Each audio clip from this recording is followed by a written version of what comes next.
Europe 1 Archives. Bienvenue dans les récits extraordinaires de Pierre Bellemare.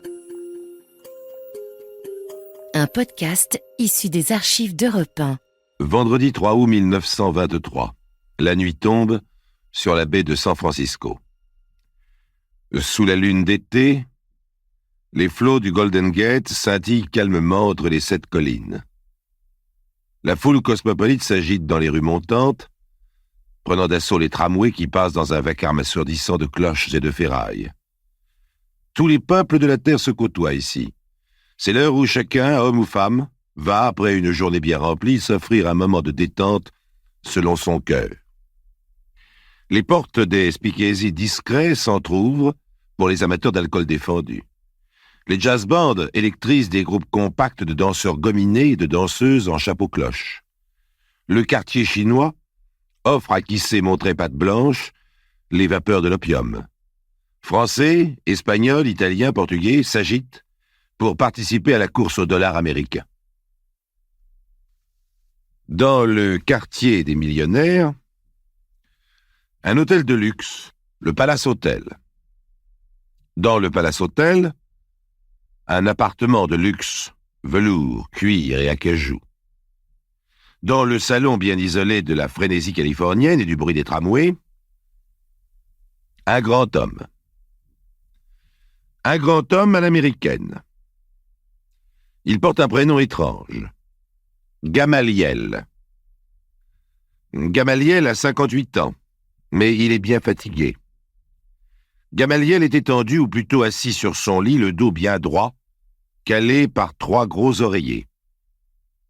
Gamaliel ne peut dormir qu'assis.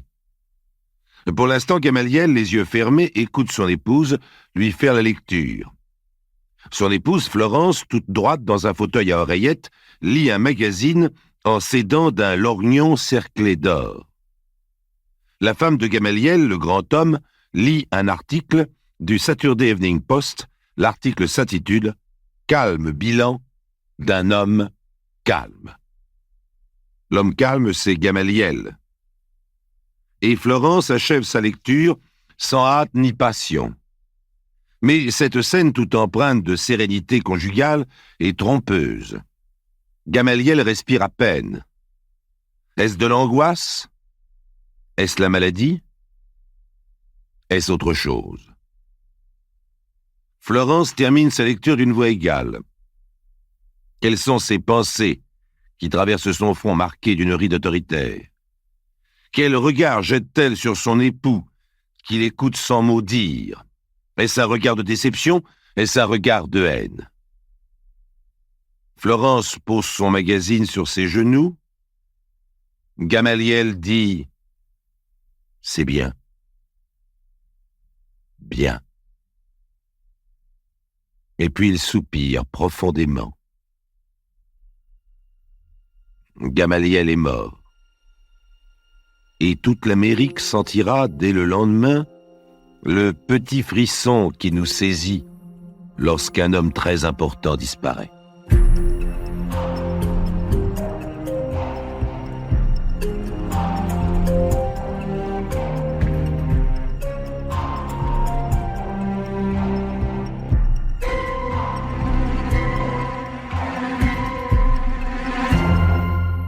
Selon de nombreux auteurs, il paraît qu'un homme, à l'instant de la mort, qu'elle soit naturelle ou accidentelle, revoit tous les instants qui ont marqué son existence. Alors si cela est vrai, Gamaliel a dû, en poussant son ultime soupir, revivre les moments clés de sa remarquable ascension. 1865, l'Amérique, qui n'est encore que l'Amérique de la côte Est, vient de terminer la guerre civile. Le 14 avril, Lincoln est assassiné et le 2 novembre, Gamaliel voit le jour dans l'Ohio. Son enfance se déroule dans des paysages à peine défrichés, des campagnes en mutation. Pour tout Américain capable de tenir sur ses jambes, l'avenir ouvre des perspectives aussi limitées que les vastes terres de l'Ouest. Chaque jour, des fortunes se bâtissent dans des baraques en planches. Le père de Gamaliel est médecin de campagne, et il emmène souvent son fils dans sa carriole à cheval. Le médecin possède sa ferme et son élevage. L'enfance de Gamaliel est saine et heureuse. Une mère aussi experte à faire véler les génisses qu'à confectionner la tarte au potiron, aussi efficace pour réduire une fracture que pour résoudre les problèmes familiaux à coups de versets lumineux de la Bible. Après l'école communale, Gamaliel part au collège où il côtoie toute une génération de jeunes Américains grands et saints comme lui, respectueux de la religion et des femmes comme lui, ambitieux comme lui et comme lui, prêts à tout pour se tailler une part du gâteau. Gamaliel est doué. Il ne perd pas de temps. À 16 ans, il entre comme typographe au Marion Daily Star, la feuille de chou locale. Après avoir mis en page les faits divers, la mercuriale du porc, du blé et du fer, et les petites annonces et les avis de recherche, Gamaliel se retrouve à 19 ans rédacteur en chef et s'offre un canotier flambant neuf. Gamaliel est un beau garçon au visage avenant, aux yeux un peu bridés comme ceux des Celtes, au regard plein de franchise, à la poignée de main ferme. Ses sourcils épais trahissent l'entêtement, ses narines sont sensuelles, sa bouche large et bien dessinée. On sent chez lui de la gourmandise, de l'humour, avec une pointe d'amertume. Gamaliel pense aux filles, mais il ne veut pas faire d'erreur. Alors pour se changer les idées, il se fait instituteur de campagne, il étudie le droit, il devient une personnalité de la petite communauté. À chaque occasion, il prend la parole en public, grimpé sur un tonneau de bière. On le voit à chaque comice agricole, décorant les taureaux de concours, faisant danser le quadrille aux fortes filles des fermiers hollandais, toujours assidus au service du pasteur. Une autre personnalité de la petite ville est Florence Kling, la fille du banquier. Florence est un exemplaire typique des filles de l'Ouest. Leurs mères sont venues en chariot cahotant, les filles s'habillent maintenant à Chicago, lisent les comptes rendus des séances du Sénat et possèdent des concessions pétrolières. Florence Kling est du genre nerveux. Ses yeux rieurs atténuent un peu ce que sa mâchoire peut avoir d'agressif. Fille de banquier, elle se dit qu'une particule ne ferait pas mal sur sa carte de visite. Alors Florence Kling devient Florence de Wolf. Mais Henri de Wolf n'est sans doute pas à la hauteur des espérances de Florence, puisque bientôt, malgré la naissance d'un fils, Florence divorce. Mieux, Florence devient veuve. C'est alors qu'elle jette les yeux sur le cheptel mâle de Marion, Ohio. Le beau Gamaliel semble un poulain digne des soins de cette Amazone du Middle East. Gamaliel est bronzé, souriant, sportif. Il a les dents longues. Peut-être encore un peu chien fou, mais sûrement honnête, trop honnête, pour aller droit au but. Et Florence entreprend la conquête de Gamaliel. Veuve, libre de disposer de son bien et de sa personne, elle fréquente le Marion Morning Star pour y passer quelques petites annonces. Florence est un peu plus âgée que Gamaliel, mais qu'importe. On se retrouve sur les tribunes officielles de toutes les manifestations. On invite le jeune rédacteur à venir déguster un verre de thé glacé sur la véranda en se balançant au clair de lune au rythme des rocking chairs. Florence ne perd pas de temps à mâcher ses mots. Ce dont vous avez besoin, sans le savoir, c'est d'une épouse à l'esprit posé qui sache canaliser votre énergie dans le bon sens, qui sache vous apporter des appuis non seulement à Marion, mais encore dans tout l'État. Et l'Ohio n'est qu'une première étape. Après tout, l'Ohio n'est-il pas le berceau de 6 présidents des États-Unis? On peut rêver. Gamaliel rêve, puis échange un baiser, et Florence devient l'épouse légitime de Gamaliel. Florence retrousse alors ses manches bordées de dentelle. Elle se verrait bien propriétaire d'un journal, et à quoi bon être fille de banquier si on ne peut pas s'offrir cette petite fantaisie? Alors voilà qui est fait. Gamaliel, toujours souriant et bronzé, est prêt pour entrer dans la carrière. À partir de ce moment, Florence ne perd pas une minute, pas un sourire, pas une goutte d'encre. Inlassablement, elle se dépense pour mettre son époux sur une orbite digne de lui. Du matin au soir, du 1er janvier au 31 décembre, elle suggère des manchettes fracassantes pour le Daily Star, elle inspire des éditoriaux, elle préside des concours de tarte aux pommes, des courses en sac, elle accroche des milliers de cocardes sur les hommes comme sur les bêtes, elle tranche d'un ciseau décidé un maximum de rubans d'inauguration. Gamaliel, le mari que lui envient toutes les femmes, commence à figurer sur des listes électorales. Il commence à être de mieux en mieux placé sur les affiches. Gamaliel est républicain, il est féministe, et s'abstient d'absorber des liqueurs fortes, du moins en public. Car Gamaliel a autour de lui toute une équipe de jeunes gens qui ont la tête sur les épaules et qui ne se refusent rien. On ne réussit pas à tous les coups, mais d'élection en élection, Gamaliel fait son petit bonhomme de chemin. L'Ohio n'est bientôt plus à sa mesure. Gamaliel a 44 ans. Un bel homme, dans la force de l'âge. Voilà 18 ans que Florence et lui sont unis pour le meilleur et pour le pire. Florence s'est beaucoup dépensée, et si elle n'a rien perdu de son énergie, elle a un peu perdu de sa fraîcheur. Les pattes d'oie qui s'inscrivent au coin de ses yeux disent moins la gaieté que la méfiance. Sa mâchoire avance un peu plus et le sourire qu'elle arbore volontiers en toutes circonstances devient plus stéréotypé. Disons enfin que dans l'intimité, Florence dispose de plus de charmes intellectuels que d'attraits physiques. En 1909, une Américaine de l'Ouest n'a à sa disposition pour rehausser son sex-appeal de 49 ans que quelques lotions à la fleur d'oranger, quelques cold cream assez proches du sein doux et des bas de coton conformes aux préceptes bibliques. Tous ces espoirs tiennent dans un corset qu'on serre en accrochant les lacets aux poignées de porte. Gamaliel a moins envie de dénouer ce lacet. Parfois, une jeune cliente du Daily Star obtient dans son bureau une forte réduction sur le prix d'une petite annonce.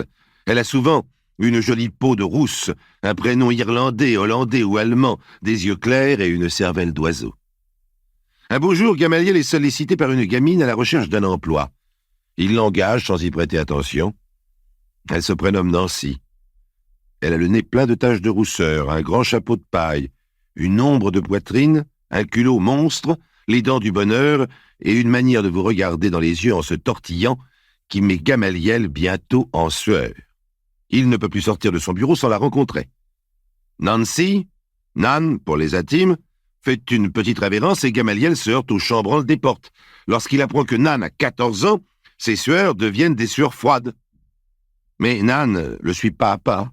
Nan est de toutes les inaugurations, on la voit à chaque concert de la fanfare municipale, à chaque soirée dansante, elle s'abandonne aux bras de gros garçons de la campagne, mais ses yeux ne quittent jamais le beau directeur du Daily Star, Gamaliel, toujours mené de main de maître par Florence, qui maintenant va poursuivre sa carrière à Chicago, à Washington, à New York. Eh bien, Nan fait partie de tous les comités d'accueil qui l'attendent au train de retour. Gamaliel essaie de penser à autre chose. Il consent de plus importants rabais aux seules liciteuses qui ont l'intelligence de lui rendre visite à son bureau. Pendant ce temps-là, Florence se contemple dans son miroir et se dit qu'une femme est toujours belle avec quelques milliers de dollars de bijoux. Et Gamaliel monte toujours. À présent, il a son bureau à Washington. Mais Nancy Brinton, la petite Nan, a grandi. L'Amérique vient d'entrer en guerre. Nan vient d'avoir 21 ans et un job de dactylo. Alors pour fêter ça, Gamaliel, qui attend depuis 7 ans, l'invite à dîner. Après le dîner, il sait comment obtenir une chambre au Manhattan Hotel sans question indiscrète. On lui donne la clé de la suite matrimoniale et Nan obtient enfin ce qu'elle cherchait depuis longtemps.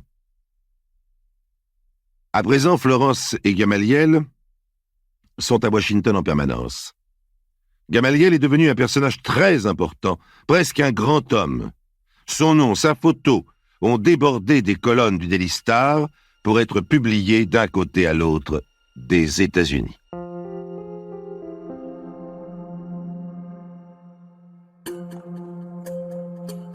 Les récits extraordinaires de Pierre Bellemare, un podcast Europe 1. Gamaliel, le grand homme, avant de sombrer dans le néant, voit défiler à l'accéléré comme une série de flashs les moments de sa vie. Des orages ressurgissent, des scènes depuis longtemps oubliées, des sensations fugitives. Gamaliel se voit en voiture en compagnie du président des États-Unis, Woodrow Wilson. Wilson n'est plus que l'ombre de lui-même. Gamaliel veut détendre l'atmosphère et lui raconte la dernière blague qui fait hurler de rire le tout Washington politique. Et Wilson, au lieu de rire, au lieu de sourire, se met à pleurer à grosses larmes, tandis que la foule l'acclame. Gamaliel voit presque en désordre des scènes d'ovation, des foules de jeunes filles en col Claudine, scandant son nom sur l'air des lampions, des fanfares, des feux d'artifice. Gamaliel voit comme dans un manège emballé toute une sarabande de visages. Florence saluant un balcon, des militaires rendant les honneurs, des vedettes de cinéma lui donnant de grandes tapes dans le dos, des mères de famille lui tendant leurs enfants à baiser, et puis un grand bureau blanc et acajou avec une fenêtre donnant sur une immense pelouse, au loin l'obélisque, et tous les visages des amis de l'Ohio, amitié sincère ou amitié intéressée. À présent que Gamaliel a touché le but, chacun s'empresse avec plus ou moins de délicatesse de présenter la facture. Gamaliel se sent un peu impuissant à endiguer ce flot d'appétit. Il laisse faire et chacun prend sa part du gâteau. Que chacun se débrouille après tout. Harry de O'Gherty n'est-il pas procureur général? Albert Fell, secrétaire d'État à l'Intérieur? Edwin Denby, secrétaire d'État à la Marine? Ils ont fait leur chemin, ils ont les dents aussi longues que du temps de leur jeunesse, même si à présent elles sont fausses. Gamaliel est débordé. Le système lui échappe. Il a cru naïvement qu'en haut de l'échelle, il pourrait rester éternellement le jeune directeur dynamique du Marion Dellistar. Mais ses illusions se sont vite envolées. Sur le conseil de Daugherty, il risque imprudemment les économies du ménage dans des opérations de bourse catastrophiques. Florence, le nez pincé par ses lorgnons, devient archi-méfiante. À présent, elle a perdu son dynamisme d'antan et l'a remplacé par un perpétuel tremblement nerveux. Florence commet l'erreur d'aller consulter une voyante, ce qui ne se fait pas dans sa position, et donne prétexte à manchette dans les journaux. Gamaliel n'a plus autour de lui qu'un seul sourire, identique à lui-même, celui de Nan, qui est venu s'installer à Washington. Nan connaît les escaliers discrets qui conduisent le soir jusqu'au bureau de Gamaliel, même si à présent, il ne s'appartient plus. Nan vient le voir, et Gamaliel la possède là, dans le bureau. On pourrait croire qu'il s'agit d'un chef de service abusif et d'une secrétaire en mal d'avancement, mais non. Il s'agit du seul moment de rare tendresse dans la vie du grand homme qui est devenu Gamaliel. Gamaliel, nous dit le dictionnaire, est un nom biblique porté par un célèbre pharisien. Et le pharisien, l'hypocrite Gamaliel, encensé par les ligues de vertu, défenseur du mode de vie puritain et de la morale familiale, possède Nan dans la penderie. Pire encore, Gamaliel devient le père d'une petite Anne-Élisabeth qu'il pourrait difficilement renier tant elle lui ressemble, même yeux bridés au regard voilé, même bouche sensuelle et un peu amère. Et Florence, de plus en plus méfiante, se confie à un détective privé. Oh, cela ne se fait pas dans sa position. La femme d'un homme public ne doit pas commettre d'erreur. Elle choisit mal son détective. Les choses s'accélèrent. Gamaliel est prise au piège. Florence découvre son infortune. Elle découvre que Gamaliel, le pharisien, avait des besoins sexuels et qu'il trouvait peu de femmes pour lui résister. Florence découvre que sa fortune s'est envolée, que son mari a une enfant naturelle à la suite d'une liaison qui durait depuis plusieurs années. Pire encore, elle découvre que cette liaison fructueuse permet aux amis de Gamaliel d'exercer sur lui un chantage permanent, qu'il laisse chacun servir, qu'il ferme les yeux, sinon ses chers amis de l'Ohio auront au fait d'abattre le bel édifice qu'elle a mis 20 ans à construire. Que s'est-il imaginé, cet imbécile de Gamaliel? Qu'on l'a poussé et mis en avant uniquement pour sa belle gueule? Allons donc. Il n'était qu'un séduisant porte-drapeau. Il plaît tellement aux femmes, et justement, elles l'ont plébiscité en utilisant leur droit de vote tout neuf. Mais à présent, silence! Gamaliel n'a aucun droit, sauf celui de laisser la bande de l'Ohio se servir tout à son aise. Gamaliel voit se resserrer autour de lui la ronde infernale des visages autrefois amis. Les sourires découvrent largement des mâchoires de requin. Gamaliel sait bien qui sera sacrifié, qui sera déshonoré, qui ne pourra plus paraître à la paroisse sans le rouge de la honte au front. Gamaliel entend claquer les mâchoires des fauves. Gamaliel fait ce qu'on lui demande, ce qu'on lui suggère, ce qu'on lui ordonne. Mais tout ne va pas sans accroc. La toute-puissante presse américaine a tôt fait d'étaler les agissements de la bande de l'Ohio aux yeux de ses lecteurs, ébranlés dans leur foi. Gamaliel représente soudain pour beaucoup la brebis galeuse dans un troupeau de politiciens virginaux, dressés une main sur le cœur et l'autre sur la Bible. Et soudain, le Sénat nomme une commission d'enquête sur les agissements de l'enfant chéri de Marianne. Gamaliel, le grand homme, se sent proche de la catastrophe. Comme on dit à Rome, le Capitole est proche de la roche tarpéienne, ô combien. Dans un effort désespéré pour fuir loin de ses tourments, Gamaliel part pour l'Alaska en voyage officiel. Florence l'accompagne et le docteur Sawyer, un ami de toujours à présent général, et puis toute une suite de personnes. Il y a loin de Washington à Anchorage, mais tout se passe bien. Cependant, l'angoisse n'abandonne pas Gamaliel à bord du transport de troupes Anderson. Nan est loin, et Gamaliel ne peut fuir le regard dur et méprisant de Florence, sa femme. Gamaliel est inquiet. L'arrivée d'un mystérieux message codé le jette dans un état dépressif, et les yeux de Florence durcissent derrière ses lorgnons. Il a des discussions orageuses avec son entourage. Au retour, en plein milieu d'un discours officiel, il s'effondre. Le docteur Sawyer rassure l'assistance et un communiqué officiel proclame qu'il s'agit d'une intoxication due à du crabe. Mais l'enquête démontrera qu'il n'y a jamais eu de crabe dans les assiettes. Florence veille sur Gamaliel et monte une garde jalouse autour de lui. On parle de crise cardiaque, d'arsenic. Les médecins engagent une bataille d'experts, mais la vie du plus galonné d'entre eux l'emporte. Le docteur Sawyer publie des bulletins de santé triomphants. Et le 3 août 1923, Gamaliel, seul avec Florence, son épouse, sans témoin, sans médecin, glisse dans l'éternel néant, après avoir revu, comme dans un monstrueux kaléidoscope, tous ceux qui l'ont aimé, qui l'ont poussé, qui l'ont imposé, qui lui ont forcé la main, qui l'ont espionné, qui l'ont trahi, qui sait, qui l'ont peut-être liquidé. Gamaliel dit « c'est bien, bien »,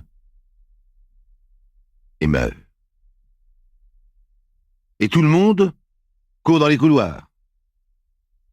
Certains sont soulagés. Certains se posent des questions. Mort naturelle? Suicide? Autre chose? Mais la veuve, dont tous les journaux reproduisent la photo en grand deuil, la veuve refuse l'autopsie, et on s'incline. Elle refuse même qu'on prenne une empreinte de ce visage qui devrait normalement entrer dans la galerie des grands hommes. Mon épilogue, on s'interroge. On le fait encore. Crise cardiaque, peut-être. Suicide, pourquoi pas. Gamaliel se sait au bout du rouleau. La chute l'effraie. Il choisit de sortir sans attendre un verdict infamant. Meurtre?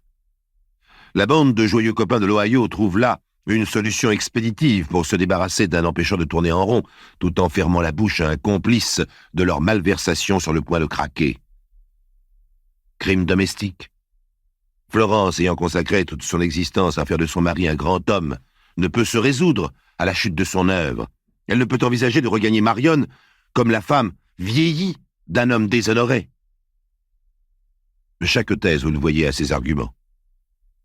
Le docteur Sawyer pourrait savoir, mais Florence lui rend visite quelques semaines plus tard, et il succombe lui aussi subitement, comme son illustre patient. Florence, à son tour, meurt quelques années après. Un seul homme, finalement, a pu connaître la solution du problème. Gamaliel, qui repose sous une pierre où est gravé son nom, Warren Gamaliel Harding, 1865-1923, 29e président des États-Unis d'Amérique.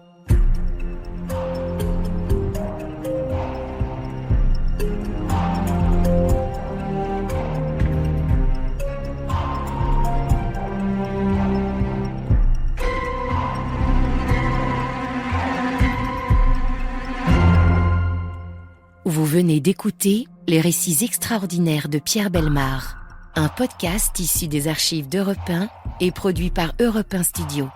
Réalisation et composition musicale, Julien Tarot.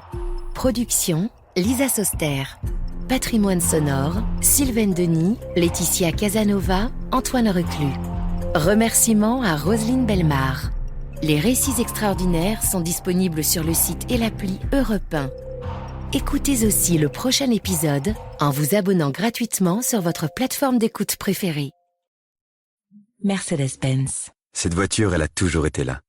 À 6 ans, vous la faisiez rouler dans les 4 coins de votre chambre. À 15 ans, vous la pilotiez sur les circuits de vos jeux vidéo préférés. Et aujourd'hui, vous avez fini de jouer, mais pas de vous faire plaisir. Jusqu'au 30 septembre pendant les Star Days, prenez le volant de la Mercedes de vos rêves et profitez de nos offres sur de nombreux modèles. Rendez-vous chez votre distributeur Mercedes-Benz. Star Days journée étoilée, détails sur mercedes-benz.fr. Pensez à covoiturer. Europe 1. Ondelat raconte. Christophe Ondelat. Pendant des décennies, on a raconté l'histoire du casse du siècle, le casse de la Société Générale à Nice en 76, en mettant Albert Spaggiari au centre du jeu. Je vous ai raconté cette version pipotée dans un premier épisode disponible sur votre application de podcast. Dans ce deuxième épisode, je vais remettre les pendules à l'heure en m'appuyant sur le récit d'un truand surnommé Amigo, qui lui était au centre du casse, récit tiré de son livre La vérité sur le casse de Nice aux éditions des Petits Matins. Récit dans lequel on comprend que Spaggiari a eu un rôle très marginal dans le casse. Je débrieferai cette histoire avec Jérôme Pierrat, l'un des meilleurs connaisseurs du grand banditisme de ces années-là. Interview disponible dans un deuxième podcast. Voici donc l'histoire vraie du casse de Nice.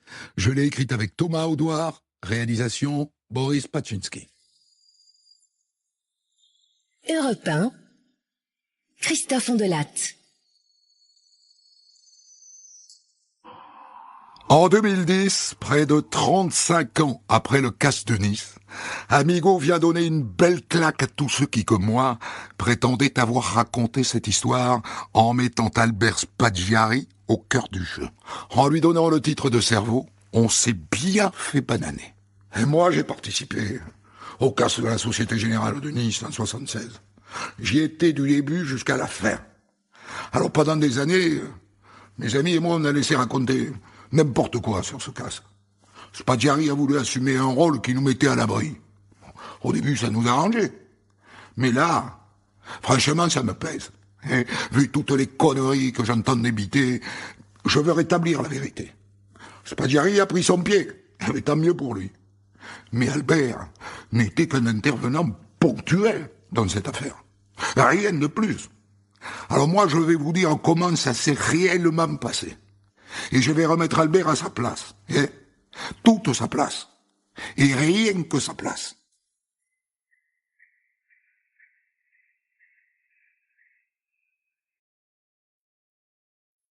Alors, pour toutes les conneries que je vous ai racontées il y a 20 ans, je vous présente mes plates.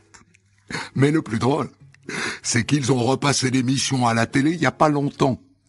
Mais là, franchement, je n'y suis pour rien.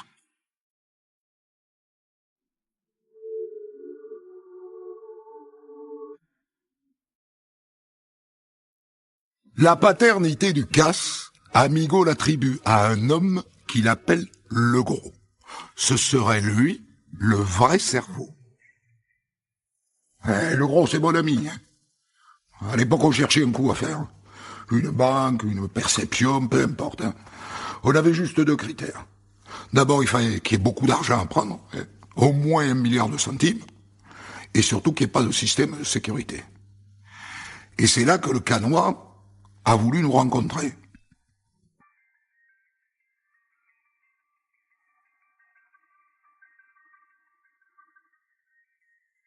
Amigo et le gros ont donc rendez-vous avec le Canois dans un restaurant de Golfe-Juan. Au menu, meursault et langoustes grillées. Bon, voilà les amis. J'ai pris contact avec des amis de Nice. Des braves gens qui ont fait leurs preuves, qui sont discrets. Ils ont en tête d'attaquer la Société Générale qui est avenue Jean Médecin, à Nice. Donc au départ, leur idée c'était de la braquer. Et donc ils sont en contact avec un type qui s'appelle Albert et qui apparaît-il que ses entrées dans la banque. Finalement, ils ont renoncé, c'était trop risqué. Ah, mais ça serait bien qu'on le voit, ce gonze-là. Albert, s'il a des tuyaux sur la banque, c'est intéressant. D'accord, je vous organise ça.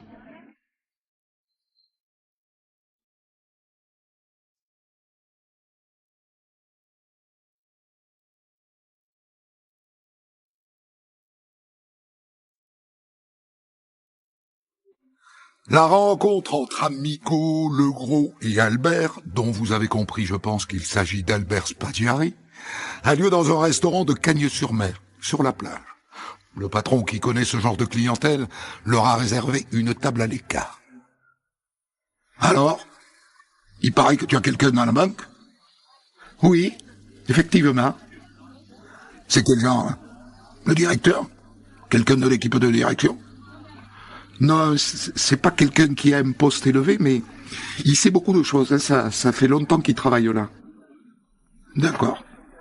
Alors on va te donner une liste de questions, et tu vas aller les lui poser, et on se retrouve mardi prochain pour les réponses.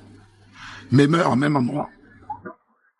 Le Gros et Amigo montent dans leur R5 et ils reprennent la route de Marseille. T'en penses quoi, Amigo, de ce mec? J'en sais rien. Il est sympa, hein. Mais j'ai peur que son pote de la banque, ce soit Pipo. Et toi, t'en penses quoi? Je crois que c'est un brave mec. Et t'as vu ses chaussures? Elles sont toutes équilées.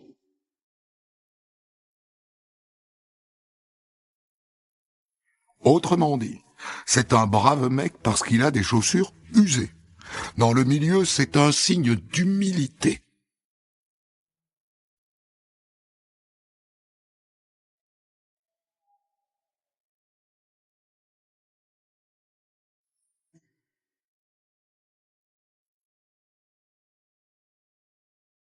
Dans les semaines qui suivent, les trois se retrouvent plusieurs fois dans ce restaurant de Cagnes-sur-Mer. Mais le courant passe entre Amigo, le Gros et Albert Spadiari. Ils le trouvent séduisant, espiègle, enjôleur.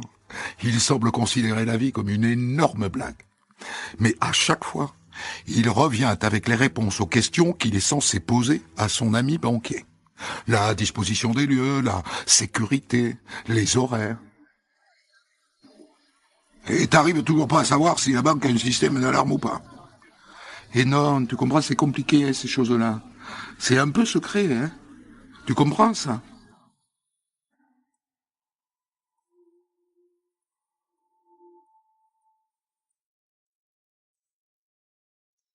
Parce que pour le Gros et Amigo, la question de l'alarme est essentielle. La moindre vibration pourrait la déclencher. Ils en parlent beaucoup, tous les deux. Et si on jetait un gros pétard par un soupirail de la banque? Qu'est-ce que t'en penses? On verra bien si ça sonne. Et si on allait bêtement visiter les locaux? Quand tu dis on, c'est qui? Albert? Non, je pense à Laetitia. Elle ouvre un compte à la Société Générale avec de faux papiers, bien sûr. Elle met 2 sous dessus. Et elle demande à louer un coffre. Et dans le coffre, elle met un gros réveil. Tu sais, le genre qui fait un boucan d'enfer quand il sonne.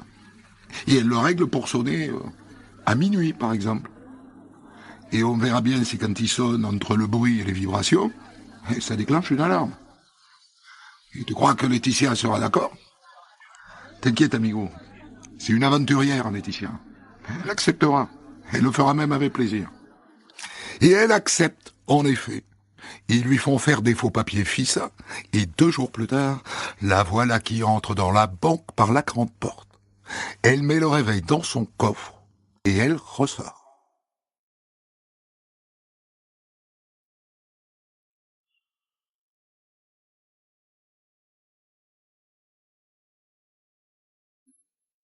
Il est minuit. Le Gros et Amigo sont en faction devant la banque. À cette heure-ci, le réveil doit être en train de gueuler dans son coffre. Mais il ne se passe rien.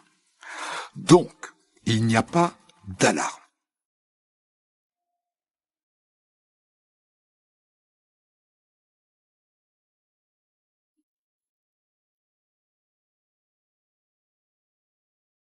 Ça fait 1 an que le Gros et Amigo ont recruté une quinzaine de gars de leur âge, la trentaine. La plupart se sont connus en prison. Tous ont une expérience du cambriolage. Ensemble, ils ont déjà essayé de monter un coup.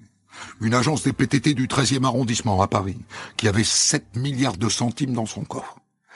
Ils ne sont pas allés au bout, mais à cette occasion, ils ont réussi à se procurer un appareil formidable. Une lance thermique, Un tube de 4 à 5 cm de diamètre garni à l'intérieur d'aiguilles de magnésium. On met une grosse bouteille d'oxygène à un bout, on chauffe l'autre bout au chalumeau, on ouvre d'un coup l'oxygène. Ça provoque une gerbe de feu et la température monte à 4000 degrés. Et tout ce qui se trouve devant, béton ou roche, se met à fond. Avec cet engin, il faut 4 minutes, pas plus, pour traverser un morceau de granit de 20 cm d'épaisseur. Ça va leur être bien utile, parce que leur intention à Nice, c'est de passer par les égouts et de percer ensuite le mur épais de la salle des coffres.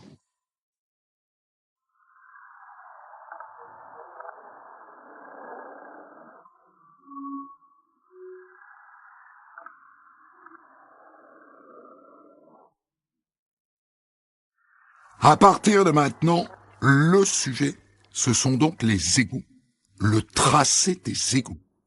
Amiguo et 2 de ses complices se transforment alors en spéléologues. Ils explorent les égouts très tôt le matin et très tard le soir. Eh putain, c'est un cul-de-sac. Demi-tour. Et ils doivent affronter les odeurs. Odeur d'adoucissant quand c'est une machine à laver qui évacue son eau, mais plus souvent odeur de merde quand c'est une chasse qu'on tire.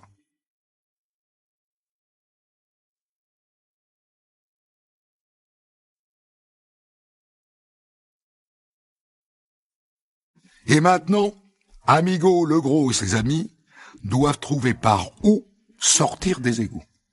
Et pour ça, ils ont enfilé des combinaisons d'agents de la voirie.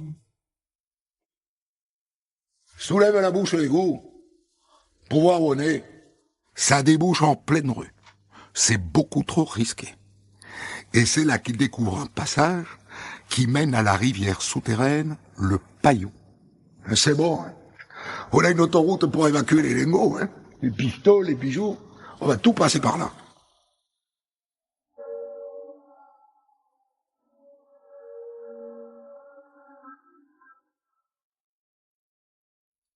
Et maintenant, il faut identifier très précisément la portion d'égout qui frôle la banque. Mais ça y est, ils l'ont trouvé. Il est temps de passer à l'action. Pour loger toute leur équipe, Amigo et le gros ont loué 3 appartements, 2 tant qu'à faire sur la promenade des Anglais et un 3e au nord-est de Nice. 15 hommes au total s'y installent. Ils ont aussi acheté un Land Rover et volé quelques voitures. Tout est prêt.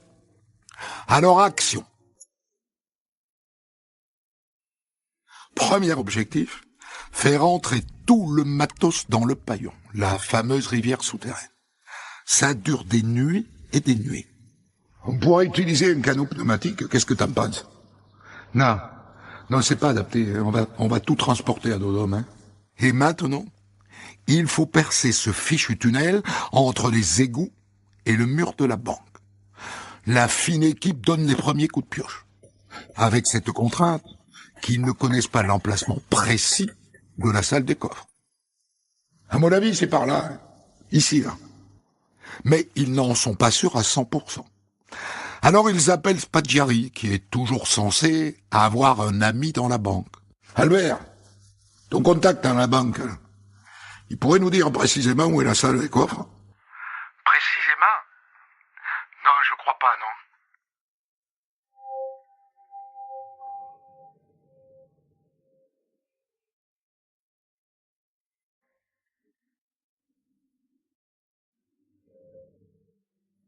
À ce stade, Spaggiari ne leur sert plus à rien, ou pas grand-chose. En tout cas, il ne fait pas partie de ceux qui creusent. En surface, il fait tranquillement son métier de photographe. J'étais le cerveau du casque, il disait. Menteur, pipoteur.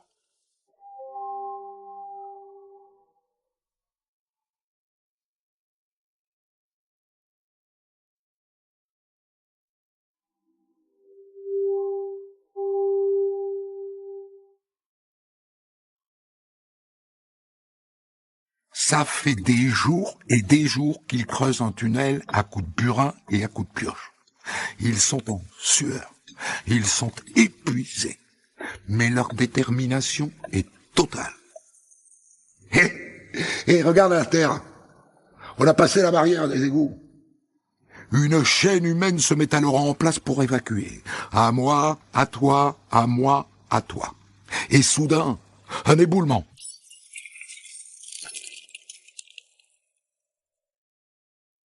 Probablement un camion qui est passé juste au-dessus. Va falloir poser les étés, hein, parce que sinon on va se faire engloutir. Hein.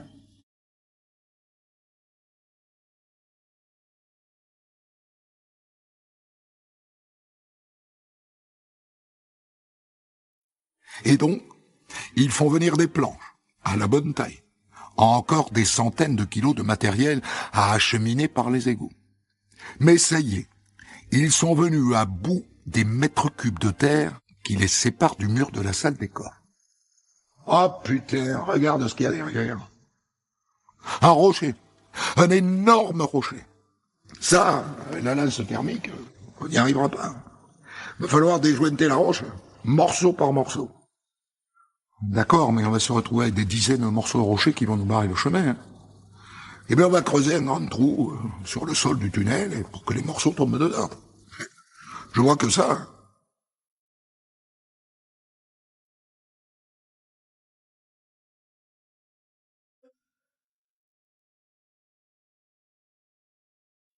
Pendant ce temps-là, en surface, des guetteurs veillent au grain. Ils sillonnent les rues alentours pour vérifier qu'on n'entend rien de ce qui se passe en dessous. Et d'autres planquent dans des chambres d'hôtel et surveillent de leur mirador les rues qui entourent la banque. Et ils en profitent pour observer le manège des gardiens de la banque, leurs horaires notamment, et ceux des convoyeurs de fonds. Évidemment, ça coûte de l'argent, tout ça. Alors tous les membres de l'équipe donnent selon leurs moyens. Bon, moi j'ai 20 000 de mon dernier braquage, et bien je les mets dans la tirelire. Et ça y est, ils sont arrivés au mur de la salle des coffres. Retrouvez Christophe Andelatte pour la suite de votre récit dans un autre podcast déjà disponible sur votre plateforme. Mercedes-Benz. Cette voiture, elle a toujours été là. À 6 ans, vous la faisiez rouler dans les 4 coins de votre chambre. À 15 ans, vous la pilotiez sur les circuits de vos jeux vidéo préférés. Et aujourd'hui, vous avez fini de jouer, mais pas de vous faire plaisir. Jusqu'au 30 septembre, pendant les Star Days, prenez le volant de la Mercedes de vos rêves et profitez de nos offres sur de nombreux modèles. Rendez-vous chez votre distributeur Mercedes-Benz. Star Days journée étoilée, détails sur mercedes-benz.fr. Au quotidien, prenez les transports en commun. Europe 1. Ondelatte raconte la suite de votre récit.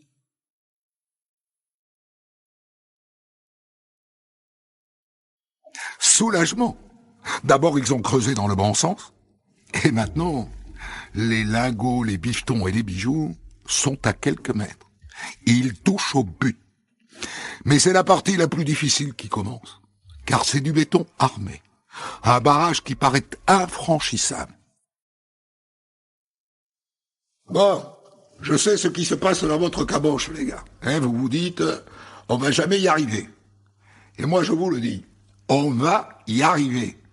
À condition qu'on reste soudés, hein, comme on l'est depuis le début. Il faut qu'on soit positif. C'est à ce moment-là qu'un incident se produit. On a 2 gars qui avaient du matos dans la voiture, et bien ils se sont fait pincer par les flics. Merde. Et alors? Eh bien ils ont dit qu'ils étaient sur un chantier, sauf que, évidemment, ils n'ont pas été capables de dire lequel. Les 2 gars ont passé la nuit au poste, mais Dieu soit loué, malgré leur casier judiciaire épais comme un bottin, les poulets les ont relâchés. Ouf!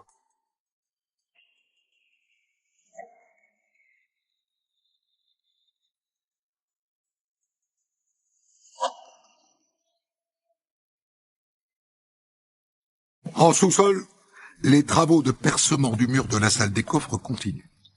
Avec une grosse difficulté. Les gars ignorent tout de l'épaisseur du mur. Il faudrait pas qu'à l'intérieur, le mur se fissure. Parce qu'imagine qu'un employé de banque s'en aperçoive, ou même un client. On serait bien dans la mouise. L'arbitrage est difficile. Attaquer le mur pour avancer, mais pas trop. Et en même temps, une salle des coffres, c'est couvert de coffres du sol au plafond, sur tous les murs. Donc si le mur se fissure, ça se verra pas, enfin à mon avis. Et c'est comme ça qu'un soir de juin 1976, le gros, Amigo et toute la bande voient apparaître une plaque de métal au fond du tunnel. L'arrière des armoires fortes de la salle des coffres. Victoire! Ils n'ont plus qu'à pousser les armoires et ils seront dedans.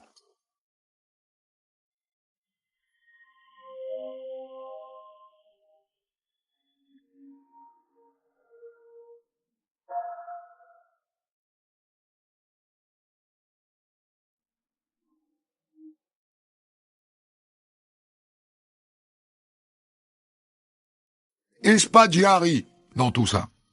Eh bien, il brille par son absence. Il n'est pas descendu une seule fois dans les égouts. Et il n'est absolument pas prévu qu'il entre dans la salle des coffres le moment venu. Le seul truc qu'il fasse à ce moment de l'histoire, eh bien, c'est chambre d'hôte. Car 4 membres du gang se sont fait repérer au tout début. Et ils ont réussi à s'enfuir. Eh bien, c'est Spaggiari qui les loge chez lui. Il fait du Airbnb, autrement dit. Le soi-disant cerveau.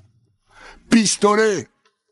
Mais ça ne l'empêche pas de réclamer par avance sa part du butin.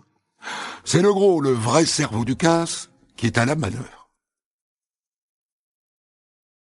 Bon. Habituellement, l'apporteur de l'affaire reçoit 10% du butin. Mais dans le cas présent, Albert te toucherait plus que ceux qui creusent, sachant que le nombre de gars est supérieur à 10. Donc tu toucheras seulement une demi-part. Et pourquoi est-ce que je toucherai moins que les autres? Et parce que t'as pas creusé. Pas présent, pas d'argent. Eh bien alors, permets-moi au moins d'être de la fête. Tu veux dire le jour du casse? Je vais réfléchir.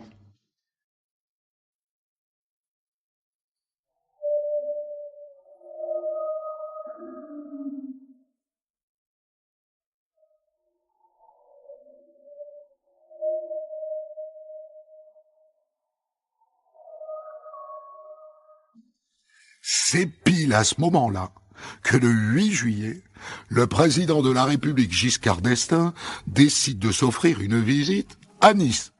Impossible de passer à l'acte maintenant. Il y a des poulets partout. On veut que les gars, la sécurité n'aient pas l'idée d'aller inspecter les égouts. Ouf, ils ne le font pas. Giscard repart à Paris. La bande n'a pas été repérée. Bon. On passe à l'action le week-end prochain. On va commencer vendredi soir. Ça nous laissera jusqu'à dimanche pour attaquer les coffres au chalumeau. Il va falloir apporter des bouteilles d'acétylène pour le chalumeau. Qui va s'en charger? J'ai bien envie de confier ça à Spaggiari. Il a une Land Rover 4x4. Il pourra apporter les bouteilles dans le paillon. Et pourquoi Spaggiari? Eh bien parce qu'il me casse les bonbons, pardi. Il m'a dit je veux être de la fête. Et il nous a donné un coup de main. Je lui renvoie l'ascenseur.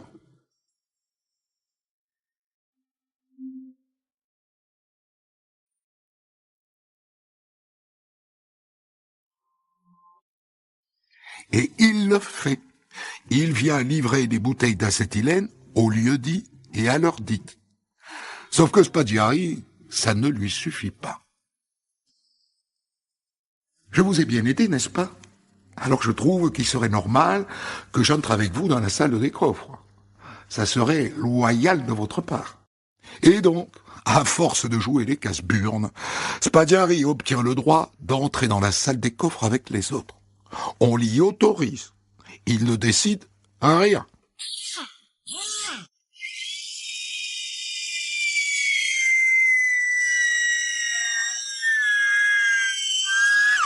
Bon, c'est bon les gars. On peut y aller. Un coup de vérin sur les armoires fortes. Et les voilà à l'intérieur.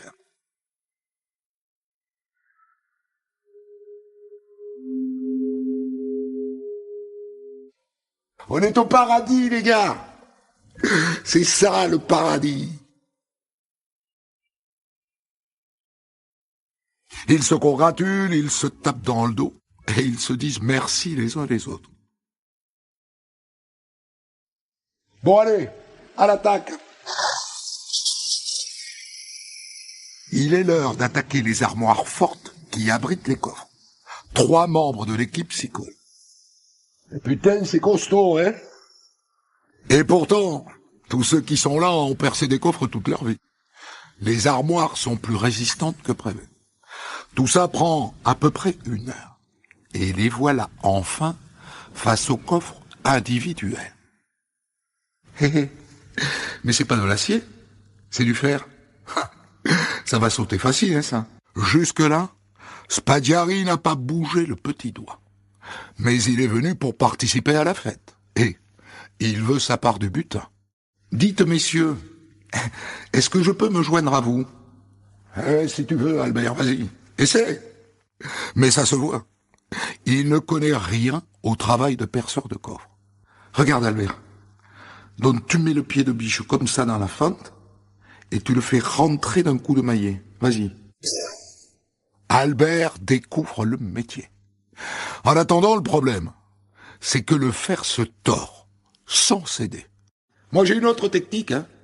Regarde, il n'y a qu'à découper la face des coffres au chalumeau. Puis c'est tout. C'est efficace, mais c'est long.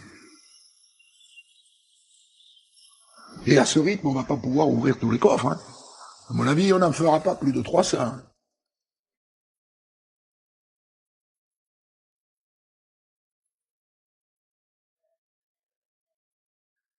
En attendant, il est temps de faire une petite pause. Alors ils s'assoient sur des caisses et ils font un petit pique-nique. Et tant qu'à faire avec l'argenterie qu'ils ont trouvée dans les premiers coffres. Merde, putain, qui a acheté ce vin? Il est dégueulasse. C'est toi, salaud, hein? Parce que tu bois pas de vin? Putain, t'achètes du foie gras et tu nous fais boire la piquette. À l'extérieur, le soleil doit être en train de se lever. On est samedi matin. Bon, allez, le temps presse, hein. Faut qu'on soit tous sortis demain matin, hein.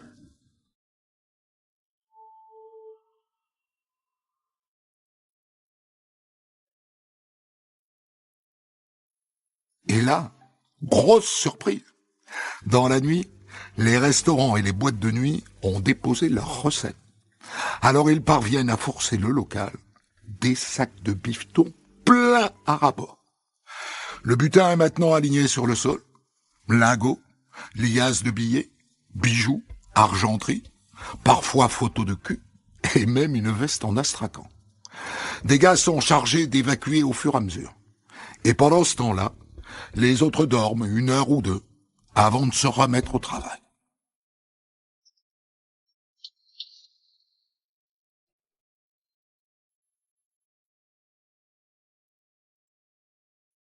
On est dimanche matin.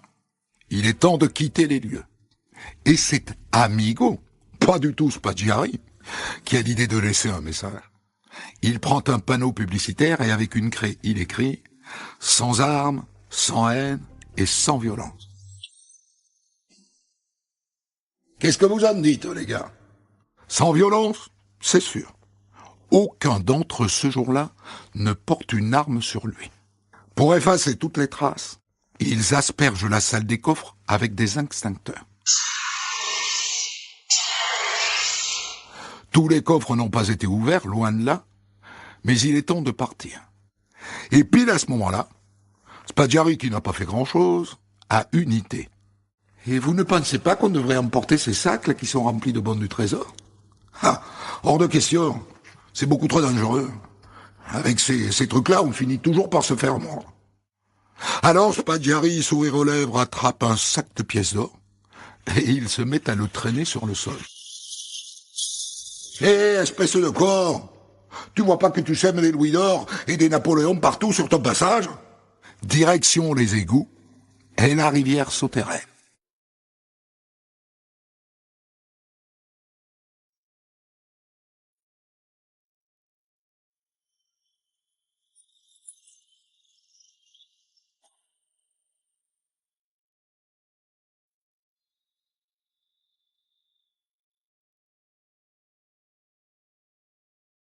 À la sortie du paillon, le butin est chargé dans un fourneau. Il y en a entre 300 et 400 kilos.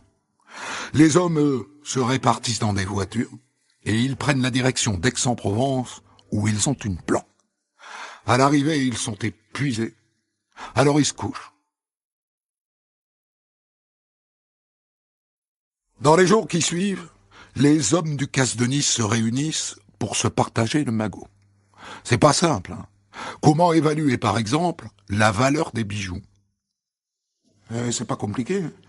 Il y a une étiquette sur cette rivière de diamants, regarde. Il y a écrit 8 millions de francs. Peut-être. Mais quand tu vas vouloir les refourguer, t'en tireras quoi? 400 000.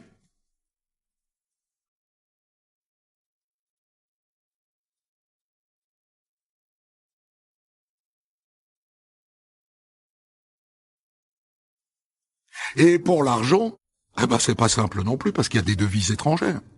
Il faut les convertir. Il leur faut une grosse semaine pour trier, évaluer et partager le butin. Chaque gars repart avec un sac de sport chargé de billets, de lingots et de bijoux. Quant à Spaggiari, il prend sa part de intervenant ponctuel. Rien de plus. Mais son plus beau cadeau, c'est la célébrité qui l'attend.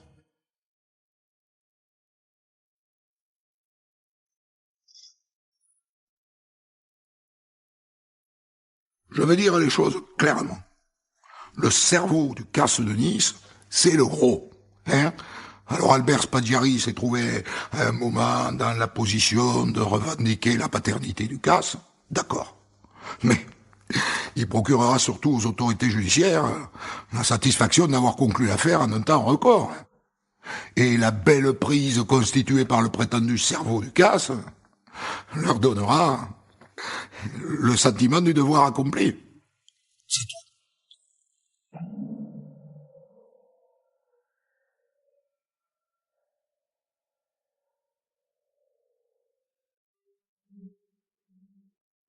Des centaines d'histoires disponibles sur vos plateformes d'écoute et sur europe1.fr.